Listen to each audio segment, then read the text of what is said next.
इंद सद्वंदियाणं तिहुमणित मधुर्विसद्वक्काणं अंतातीत गुणाणं नमो जिणाणं जितभवाणं।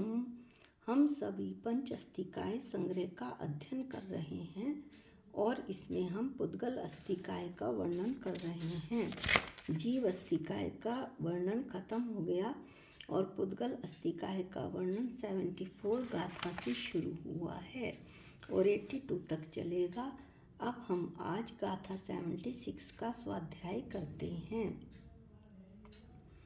जिसमें स्कंद और पुद्गल का परमाणु का बतलाया गया है कि कैसे व्यवहार से पुद्गल को जो स्कंद हैं उनको भी पुद्गल में गिना जाता है।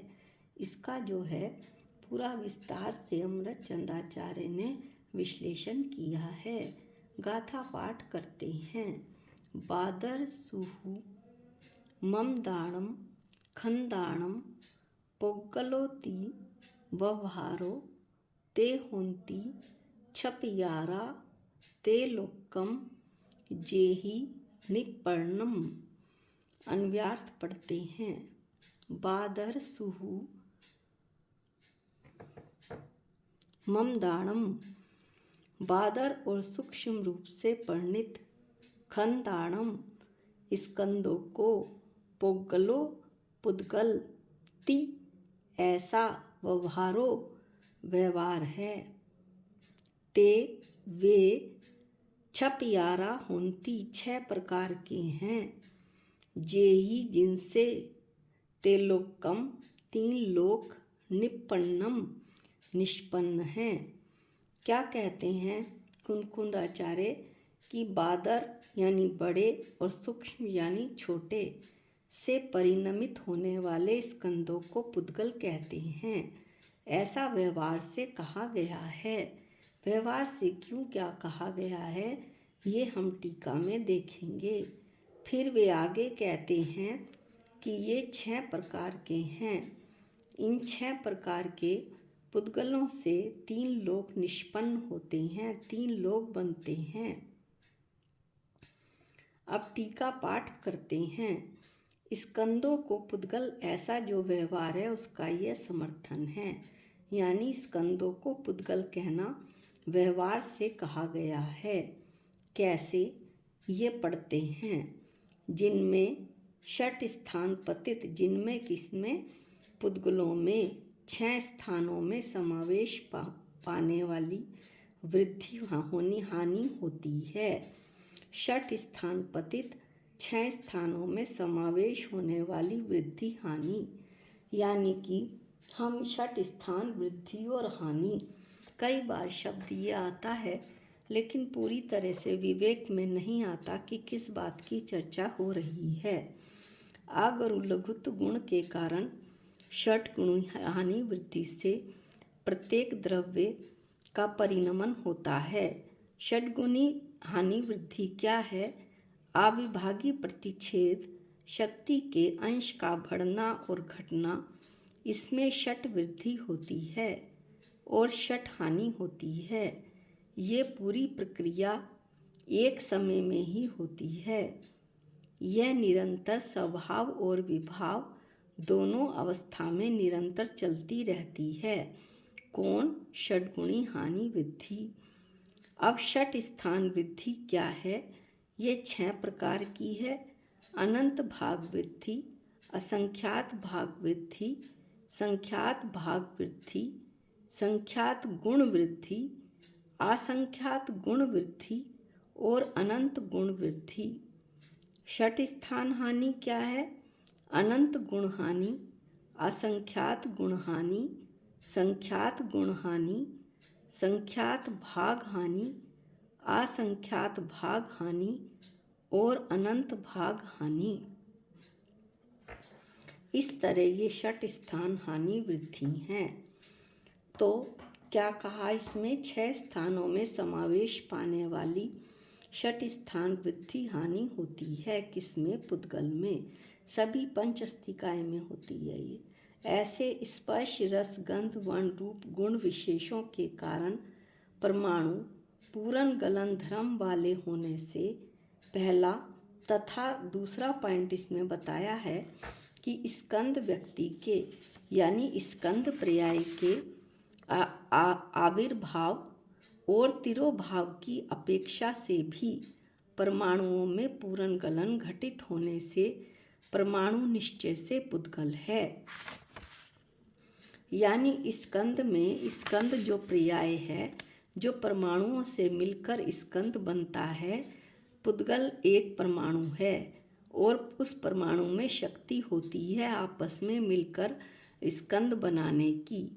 तो इसलिए व्यवहार से स्कंद को भी पुद्गल कह देते हैं, निश्चय से वैसे तो परमाणु ही पुद्गल है। तो ये कहते हैं कि स्कंद पर्याय के मिलने और नष्ट होने की अपेक्षा से भी परमाणुओं में पूर्ण गलन यानी कि मिलना और बिछुड़ना घटित होता है, इसलिए परमाणु को निश्चय से पुद्गल कहा। इसे हम थोड़ा विस्तार से पढ़ते हैं, जिसमें यानी पुद्गल में स्पर्श रस गंध वर्ण की अपेक्षा से ये पुद्गल का अनंत चतुष्टय है। जैसे जीव का अनंत चतुष्टय है, अनंत दर्शन, अनंत ज्ञान, अनंत सुख, अनंत वीर्य, वैसे ही स्पर्श रस गंध वर्ण पुद्गल का अनंत चतुष्टय कहा जाता है। स्पर्श रस गंध वर्ण की अपेक्षा से तथा स्कंद पर्याय की अपेक्षा से पूर्ण और गलन हो वह पुद्गल है। पूर्ण यानी भरना और गलन यानी गलना, हानि, पूर्ण वृद्धि और गलन हानि। और इस तरह से षट स्थान वृद्धि जो होती है वो गलन कहलाती है और षट स्थान हानि गलन कहलाती है और षट स्थान वृद्धि पूर्ण कहलाती है। इस तरह ये जो परमाणु हैं वो पूर्ण गलन धर्म वाले होते हैं। परमाणुओं के विशेष गुण जो स्पर्श रसगंध वर्ण हैं उनमें होने वाले षट स्थान पतित वृद्धि व पूर्ण है, ये बताई दिया आचार्य ने, और षट स्थान पतित हानि व गलन है। इसलिए इस प्रकार परमाणु कैसे हैं, पूर्ण गलन धर्म वाले हैं। जो दूसरा पॉइंट बताया था वो इस तरह से है कि परमाणुओं में स्कंद पर्याय का आविर्भाव यानी प्रकट होना वो तो पूर्ण कहलाता है और तिरोभाव यानी कि नष्ट होना, स्कंद पर्याय का टूटना, सो गलन कहलाता है। इस प्रकार भी परमाणुओं में पूर्ण गलन घटित होता है। तो परमाणु की परिभाषा हुई कि पुद्गल की परिभाषा हुई कि पूर्ण गलन घटित होने से जो परमाणु बनता है निश्चय से वो पुद्गल है। अब यहाँ तक तो परमाणु की बात की आचार्य ने। आगे स्कंद की बात करते हैं कि स्कंद तो अनेक पुद्गल में एक पर्यायपने के कारण पुद्गलों से अनन्य होने से व्यवहार से पुद्गल है। क्या कहते हैं आचार्य कि स्कंद अनेक परमाणु में एक पर्याय है। अनेक परमाणु में एक पर्याय क्यों कही? क्योंकि जैसे दो परमाणु मिले तो द्विअणुक स्कंद बना, तीन परमाणु मिले तो त्रिअणुक स्कंद बना। इस तरह करते करते पहले भी बताया था कि अनंत परमाणु मिलने से एक बहुत बड़ा अनंत स्कंद पर्याय पिंड बन जाता है। तो स्कंद क्या है? स्कंद तो अनेक परमाणुओं से मिलकर बनने वाली एक पर्याय मात्र है, इसलिए वह परमाणुओं से अभेद है। चूँकि वो परमाणुओं से ही मिलकर बना है इसलिए परमाणु से अलग कैसे हो सकता है। और परमाणु तो पुद्गल है, इसलिए स्कंद को भी व्यवहार से पुद्गल कहा, क्योंकि वो परमाणुओं से ही मिलकर बना है। ये बात जो इस गाथा में कही थी वो पूरी हुई।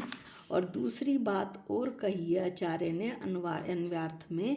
पहली बात तो ये कही कि स्कंद जो हैं वो व्यवहार से पुद्गल हैं। दूसरी बात कही कि ये 6 प्रकार के होते हैं और इनसे तीनों लोक बनता है। तो दूसरी बात है स्कंद तो तथा वे बादरत्व और सूक्ष्म परिणामों के भेदों द्वारा 6 प्रकार को प्राप्त करके 3 लोक रूप होकर रह रहे हैं। कौन? पुद्गल, स्कंद, स्कंद पर्याय, बादरत्व और सूक्ष्म परिणामों के भेदों द्वारा 6 प्रकार के परिणामों को प्राप्त करके उनसे 3 लोक निष्पन्न हो रहा है, 3 लोक बन रहे हैं। यह 6 प्रकार के स्कंद कौन कौन से हैं?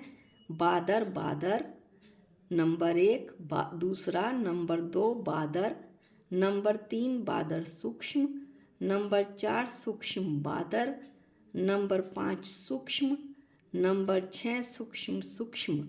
इस तरह से 6 रूप हुए। बादर और सूक्ष्म परिणामों के भेद द्वारा पहला बादर बादर, दूसरा बादर, तीसरा बादर सूक्ष्म, चौथा सूक्ष्म बादर, पांचवा सूक्ष्म और छठा सूक्ष्म सूक्ष्म।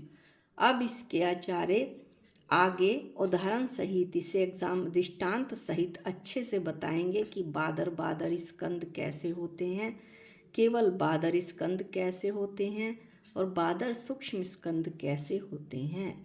लेकिन इस वीडियो में हम केवल यहीं तक पढ़ेंगे। अब हम पुद्गल कस्तिकाय का वर्णन पढ़ रहे हैं, स्वाध्याय कर रहे हैं। हम देख रहे हैं कि इसमें कहीं भी जानने, देखने, ज्ञाता, दृष्टा का वाला गुण नहीं आया है। कहीं भी ये नहीं बताया है कि पुद्गल जानने देखने वाला है। मैं पर को व्यर्थ ही दोष देता हूँ कि पर ने मुझे क्रोध दिलाया, दूसरी वस्तु ने, फला चीज ने मुझे क्रोध दिलाया, मेरे में राग पैदा किया। मेरे में ना राग पैदा हो सकता है, ना क्रोध पैदा हो सकता है। मेरी आत्मा तो निश्चय से पूर्ण स्वभावी सिद्ध स्वभाव, पूर्ण रूप से शुद्ध सिद्ध स्वभावी है, जिसमें क्रोध, राग, देश, मोह, कषाय इन सब का कोई स्थान ही नहीं है। पर को मैं दोष देता हूँ केवल अपने मोह की वजह से, जो दर्शन मोह अनंत काल से मेरे पीछे लगा हुआ है, उसकी वजह से मैं कहता हूँ कि ये मकान से मुझे राग है, मकान ने मुझे राग पैदा कर दिया, पुत्र ने मुझे राग पैदा कर दिया, और फला जो है व्यक्ति ने मुझे देश पैदा कर दिया। इस वस्तु से मुझे देश है, कब मेरे को इससे छुटकारा मिले? ऐसा कुछ भी नहीं है। मैं जानने देखने वाला हूँ, केवल जानता और देख सकता हूँ। अपनी जानने देखने की क्रिया को पर में भटका लूँ या अपनी आत्मा के उपयोग में लगा लूँ, ये तो मेरे ऊपर है। आज के लिए इतना ही। निज निधि निज में बताई, ये अनंत उपकार है, इसके लिए जिन वाणी माँ को वंदनानंत बार है, वंदनानंत बार है। सबको जय जिनेंद्र।